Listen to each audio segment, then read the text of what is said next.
ഞാൻ ഫാദർ ജോസ് വലിയ വീട്ടിൽ കൃപാസനത്തിൻ്റെ ഡയറക്ടറാണ്. എനിക്ക് കുറച്ച് പേർക്ക് എന്നെ അറിയാം. കുറച്ച് പേര് ഈ ദിവസങ്ങളിൽ നടക്കുന്ന സോഷ്യൽ മീഡിയയിൽ നടക്കുന്ന ചർച്ചയുടെ ഭാഗമായിട്ടും എന്നെ ശ്രദ്ധിച്ച് കാണും. ഇപ്പോഴേ ഞാൻ നിങ്ങളെ അഭിമുഖീകരിക്കേണ്ടി വരുന്നത് ഒരു നന്ദി പറയാം. കാരണം മാധ്യമങ്ങളാണ് കഴിഞ്ഞ കാൽനൂറ്റാണ്ട് കാലത്തിലേറെയായിട്ട് എനിക്ക് ദൈവം തന്ന മിഷന് ജനങ്ങളിലേക്ക് എത്തിച്ചിരിക്കുന്നത്. മാധ്യമങ്ങൾ ഈ പ്രസ്ഥാനത്തെ ഒത്തിരി വളർത്തിയിട്ടുണ്ട്.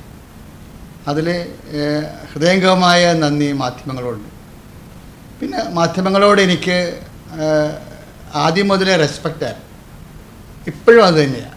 എന്താ കാര്യം, ജനാധിപത്യ സംവിധാനത്തിലെ നമ്മളുടെ എക്സിക്യൂട്ടീവും ലെജിസ്ലേറ്ററും കഴിഞ്ഞാൽ ജനാധിപത്യത്തിൻ്റെ പ്രക്രിയയിൽ ഒരു കാവലാളായി നിൽക്കുന്ന റോളാണ് മാധ്യമങ്ങൾക്കുള്ളത്.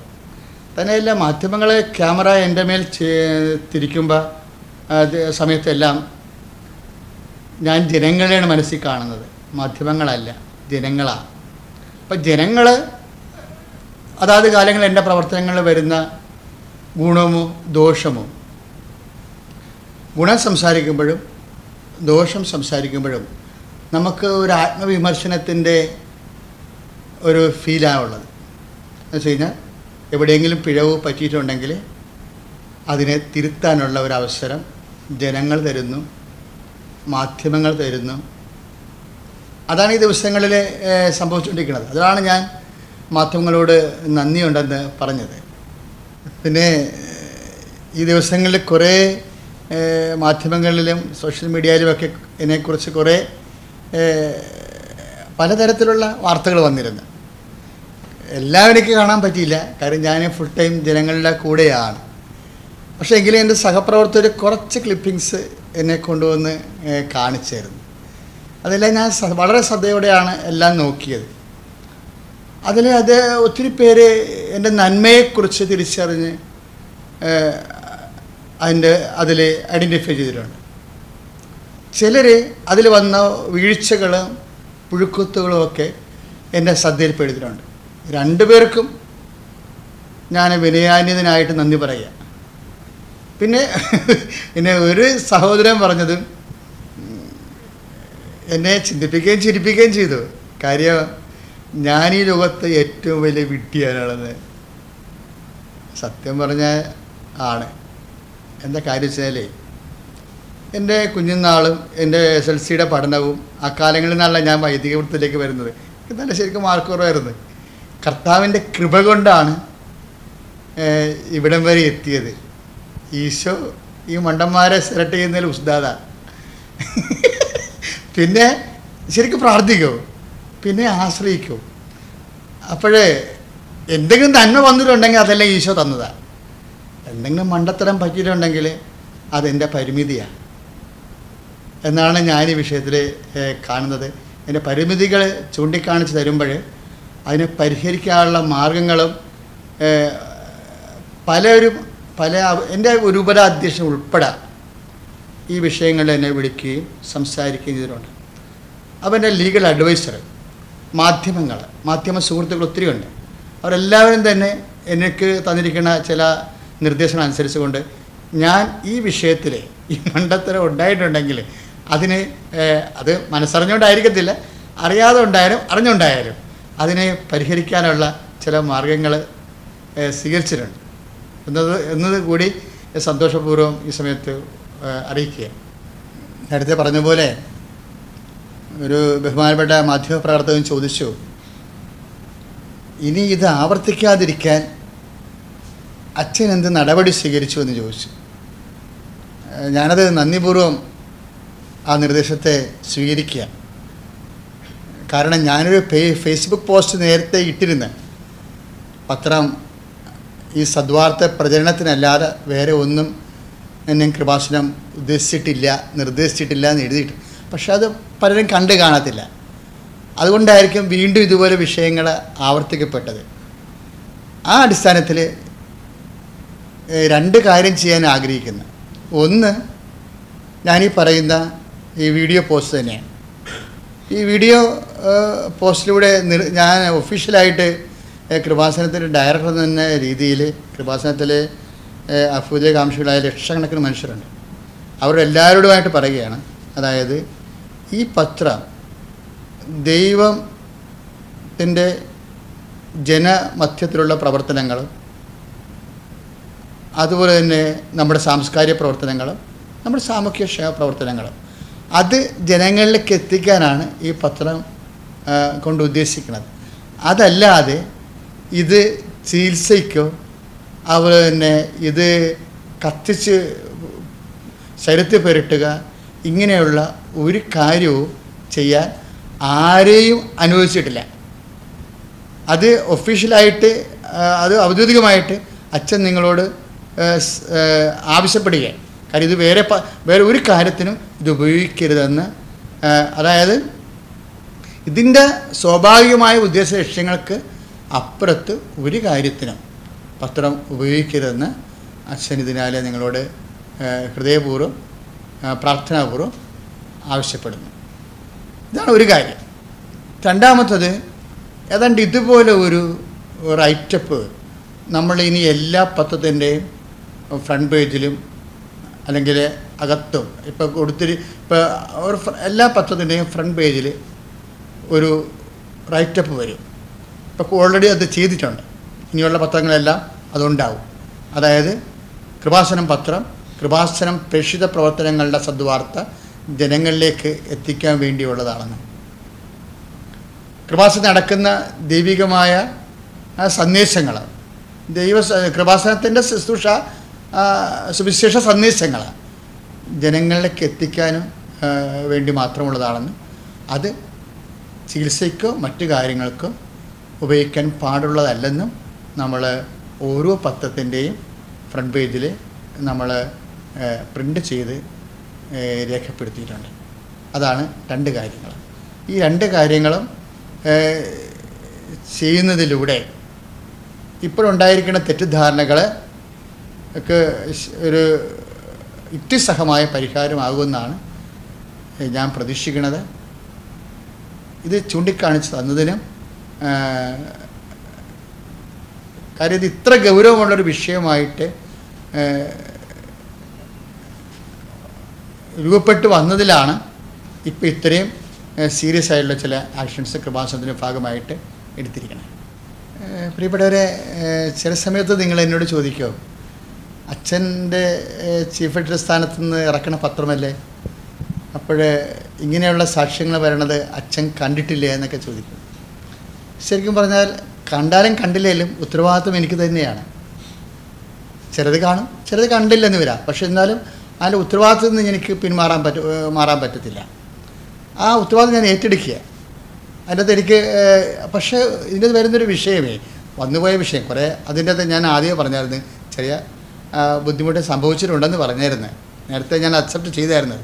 എൻ്റെ കാരണം വെച്ച് കഴിഞ്ഞാൽ ഇത് ആദ്യകാലങ്ങളിലൊക്കെ ഈ സാക്ഷ്യം ഇങ്ങനെ ആൾക്കാർ പറയുമ്പോൾ നമ്മൾ പത്രത്തെ കിടത്തി തളർന്ന് പോയ ആൾ എഴുന്നേറ്റെന്നൊക്കെ പറയുമ്പോൾ പത്രത്തെ കിടത്തി പ്രാർത്ഥിച്ചു, എൻ്റെ ഭർത്താവ് തളർന്നിട്ട് എഴുന്നേറ്റ് വന്നൊക്കെ ഈ ചേർത്തിമാർ പറയുമ്പോൾ നമ്മളറിയാതെ പ്രൈസിലോളെന്ന് പറയും.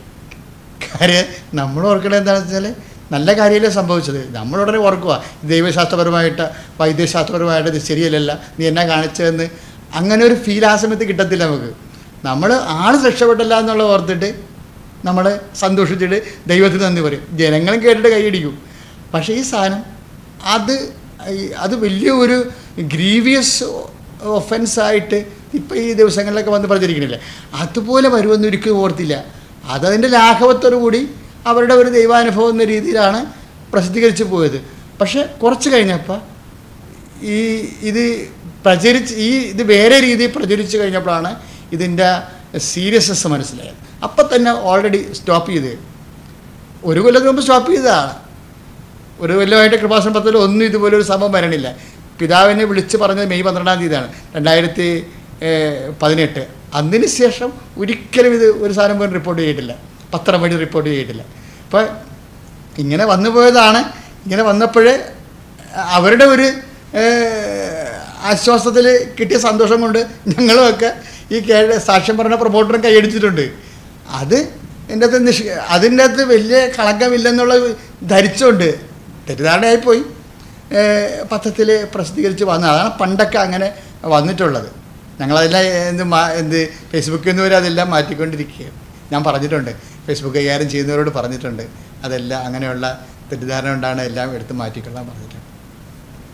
നിങ്ങൾക്കിത് മനസ്സിലാക്കണമെന്ന് എന്നെ മനസ്സിലാവുമെന്നും കൂടി ഞാൻ പ്രതീക്ഷിക്കുന്നു. പ്രിയപ്പെട്ടവരെ, പിന്നെ ചില മാധ്യമങ്ങൾ സൂചിപ്പിച്ചു ഇത് ഇവിടെ മതപരിവർത്തനം നടത്താൻ വേണ്ടിയുള്ള സ്ഥാപനമാണെന്ന്. അത് കേട്ടപ്പോൾ ശരിക്കും സങ്കടം വന്ന്. കാരണം നിങ്ങൾ ആരെങ്കിലും ഒരാളെ കൊണ്ടുപോവാ, എന്നിട്ട് അച്ഛൻ എന്നെ മതപരിവർത്തനം ചെയ്താണെന്ന് പറ, നിർബന്ധപൂർവ്വം. കാര്യം അങ്ങനെ ഒരു ലക്ഷ്യം പോലും ഞങ്ങളുടെ മനസ്സിൽ പോലും ഇല്ല. സത്യം പറയുക, മനസ്സിൽ പോലും ഇല്ലത്. എന്താ കാരണം വെച്ച് കഴിഞ്ഞാൽ ഇവിടെ വരുന്ന ആൾക്കാരെല്ലാം കുറേ വിഷമം ജീവിതത്തിൻ്റെ സങ്കീർണത കൊണ്ടും പലതരത്തിലുള്ള സങ്കടങ്ങളുമായിട്ടുള്ള വരുന്ന ആൾക്കാരാണ്. രോഗമുള്ള ആൾക്കാരും വരും. ഇപ്പോൾ ഒരാൾ വരുമ്പോൾ അവരോട് നിങ്ങൾ എന്ത് ജാതിയാണ് എന്ന് നമുക്ക് ചോദിക്കാൻ പറ്റുമോ? നിങ്ങൾ ഞങ്ങളുടെ ജാതി അല്ലാത്തതുകൊണ്ട് മാറി നിൽക്കണമെന്ന് പറയണത് അത് സ്നേഹത്തിന് യോജിക്കണ കാര്യമാണ്. അങ്ങനെ ഒന്നും പറയാൻ പറ്റത്തില്ല. പ്രത്യേകിച്ച് ക്രിസ്തീയ അരുവി ശുശ്രൂഷ ചെയ്യുമ്പോൾ നമുക്ക് എല്ലാവരെയും ദൈവത്തിൻ്റെ മക്കളെപ്പോലെ കണക്കാക്കാൻ പറ്റത്തുള്ളൂ. അവരെന്ത് ജാതിയാണ് മതമാണെന്നുള്ളതല്ല ഇവിടുത്തെ വിഷയം. അവരെന്ത് സങ്കടം അനുഭവിക്കുന്നു അതനുസരിച്ച് ഞങ്ങൾക്ക് പറ്റണ രീതിയിലുള്ള സാന്ത്വനങ്ങൾ അവർക്ക് നൽകുക, അതാണ് ഇവിടെ നടന്നുകൊണ്ടിരിക്കുന്നത്. അതുകൊണ്ട് ഞങ്ങളെ തെറ്റിദ്ധരിക്കരുതെന്നാണ് എൻ്റെ അപേക്ഷ. കാരണം അങ്ങനെ ഒരു സംഭവം ഇല്ല. നിങ്ങൾക്കറിയാമല്ലേ, കത്തോലിക്ക സഭയിൽ ഒരാൾ വിശ്വാസത്തിലേക്ക് എടുക്കണമെന്നുണ്ടെങ്കിൽ എത്ര കാലത്തെ പഠനങ്ങൾ കഴിഞ്ഞിട്ടൊക്കെയാണ് എടുക്കുന്നത്, എന്തെല്ലാം നിയമപരമായ നടപടികൾ എടുത്തിട്ട് അതിനേക്കുള്ള അധികാരമൊന്നും ഈ സ്ഥാപനത്തിനില്ല. അപ്പോഴേ അങ്ങനെ ചിന്തിക്കണ പോലും സങ്കടകരമായ ഒരു അവസ്ഥയാണെന്ന് വളരെ വിനയപൂർവ്വമായിട്ട് ഓർപ്പിക്കുക. അവസാനമായിട്ട് കർത്താവ് പറഞ്ഞൊരു വാക്കാണ് എൻ്റെ മനസ്സിൽ തരുന്നത്, നിങ്ങളിവിടെ ഒന്ന് വന്ന് കാണുക. കാരണം നിങ്ങൾക്ക് എപ്പോൾ വേണമെങ്കിൽ ഇതൊരു പൊതുസ്ഥാപനമാണ്. ഞങ്ങൾ ജനമധ്യത്തിൽ 4 നൂറ്റാണ്ടിലേറെ 30 കൊല്ലമായി പ്രവർത്തിക്കുന്നവരാണ്. അപ്പോൾ ചില പ്രവർത്തനത്തിൻ്റെ വീക്ഷണത്തിലും നിരീക്ഷണത്തിലും സമീപനത്തിലൊക്കെ വ്യത്യസ്തതകൾ ചിലപ്പോൾ കാണും. അപ്പം നിങ്ങൾക്ക് പൊതുജനങ്ങളുമായിട്ട് വരുമ്പോൾ അത് ചിലപ്പോൾ അപ്പീലിംഗ് എല്ലാം തോന്നുകയാണെങ്കിൽ ചിലപ്പോൾ നിങ്ങൾക്ക് അതിൻ്റെ അത് വിമർശനമോ ആക്ഷേപമുണ്ട്. അപ്പോൾ നിങ്ങൾക്ക് ഏത് സമയത്തും, ഞാനാണെങ്കിൽ ഇവിടെ 4 ദിവസമുണ്ട്, പിന്നെ എൻ്റെ ഇടവകയിൽ പോകും. അവിടെ ആയാലും ഇവിടെ ആയാലും നിങ്ങൾക്ക് വന്ന് കാണാം ഇവിടെ എന്തെല്ലാം സാമൂഹ്യ പ്രവർത്തനങ്ങൾ നടക്കുന്നു. കാരണം ഇന്ത്യയിലെ തന്നെ കടലോര സംസ്കാരത്തിൻ്റെ ഏക മ്യൂസിയമാണ് വർക്ക് ചെയ്യണം. അതുപോലെ തന്നെ റിസർച്ച് സെൻറ്റർ, കോസ്റ്റ്യൂം ഗാലറി, അങ്ങനെ സാംസ്കാരിക മേഖലയിൽ പിന്നെ ഞങ്ങളുടെ സാമൂഹ്യ പ്രവർത്തനങ്ങൾ, അതിൻ്റെ അകത്ത് 33% ആത്മീയ പ്രവർത്തനങ്ങൾ നടക്കുന്നത്. അപ്പോൾ ഇത് ബേസിക്കായിട്ടത് ആധ്യാത്മിക പ്രവർത്തനങ്ങൾക്ക് വേണ്ടിയുള്ള കേന്ദ്രമാണ്. പക്ഷേ അതേ ആധ്യാത്മിക പ്രവർത്തനങ്ങളുടെ ഫലമായിട്ടാണ് റിസൾട്ട് ഞങ്ങൾ സാമൂഹ്യ പ്രവർത്തനവും അതുപോലെ സാംസ്കാരിക പ്രവർത്തനങ്ങളെല്ലാം ചെയ്യണം. അപ്പോൾ നിങ്ങൾക്ക് എന്തെങ്കിലും സംശയം ഉണ്ടെങ്കിൽ ഇവിടെ ഞങ്ങൾ എല്ലാവരും വളരെ സ്നേഹത്തുള്ള മനുഷ്യരാണ്, എപ്പോഴും വെൽക്കമിങ് ആണ്. കാര്യം മുഖ്യധാരാ മാധ്യമങ്ങളുമായിട്ട് അവിടെ തോഴായിരുന്നു ഞാൻ. വ്യക്തിക്കാർ സഞ്ചരിച്ചിട്ട് പലപ്പോഴും പൊതുജനങ്ങൾക്ക് വേണ്ടി ചെയ്യുന്ന കാര്യങ്ങൾ ജനമധ്യത്തിൽ എത്തിച്ചുകൊണ്ടിരുന്ന മാധ്യമങ്ങൾ തന്നെയായിരുന്നു. അപ്പം അതുകൊണ്ട് മാധ്യമങ്ങളോട് എന്നും ഞങ്ങൾക്കൊരു ബഹുമാനവും ആദരവും ഉണ്ടാകും. നിങ്ങൾക്ക് എന്തെങ്കിലും കാര്യങ്ങൾ ഒരു എതിരഭിപ്രായം തോന്നുന്ന പോകണമെങ്കിൽ നിങ്ങൾക്ക് ഫ്രാങ്കായിട്ട് ഞങ്ങളോട് ഒന്ന് ചോദിച്ചിട്ട് അതിൻ്റെ സത്യാവസ്ഥ അറിഞ്ഞിട്ട് ഞങ്ങളത് കൂടി കേട്ടിട്ട് ജനങ്ങളെല്ലാം കേട്ടിട്ട് മാധ്യമധർമ്മം നിർവഹിക്കുന്നതായിരിക്കും കുറച്ചുകൂടി ജനാധിപത്യ രാജ്യത്ത് അഭിലഷണീയമെന്നുള്ള ഒരു ചിന്ത കൂടി പങ്കുവെച്ചുകൊണ്ട് എന്നെ ശ്രമിച്ച നിങ്ങൾക്ക് എല്ലാവർക്കും ദൈവം നിങ്ങളെ അനുഗ്രഹിക്കട്ടെ എന്ന് പ്രാർത്ഥിച്ചുകൊണ്ട് നന്ദി, നമസ്കാരം.